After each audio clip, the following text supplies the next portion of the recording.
C'est une séquence qui aura marqué l'année 2017 à la télévision. Samedi dernier, Sandrine Rousseau était l'invitée de Laurent Ruquier dans On n'est pas couché. L'ancienne porte-parole d'Europe Écologie Les Verts, elle, venait présenter son livre, Parler, dans lequel elle raconte l'agression sexuelle dont elle a été victime.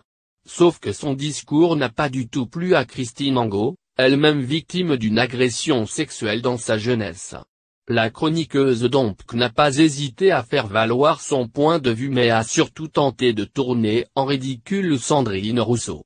Résultat, la malheureuse a fondu en larmes et la séquence a fait le tour des réseaux sociaux en quelques heures à peine. Depuis, l'affaire est loin d'être close puisque Marlène Schiappa, secrétaire d'État en charge de l'égalité homme/femme, a appelé le CSA à se saisir de l'affaire.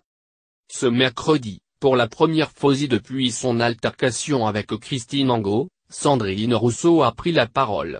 Au micro de Christophe Ondelat sur Europe 1, la victime présumée de Denis Baupin a toutefois préféré jouer la carte de l'apaisement avec la chroniqueuse donc, ce moment de télévision, il faudra le regarder dans quelques mois.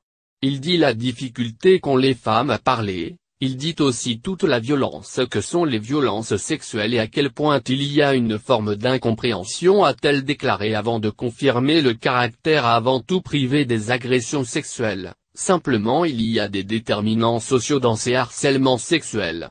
Aujourd'hui, il y a % des auteurs d'agressions, de viols et de harcèlement sexuel qui sont condamnés. Ça dit aussi qu'il y a des déterminants sociaux. Et que ce n'est pas seulement une question privée mais aussi une question collective. Et c'est ce que j'essaye de dire.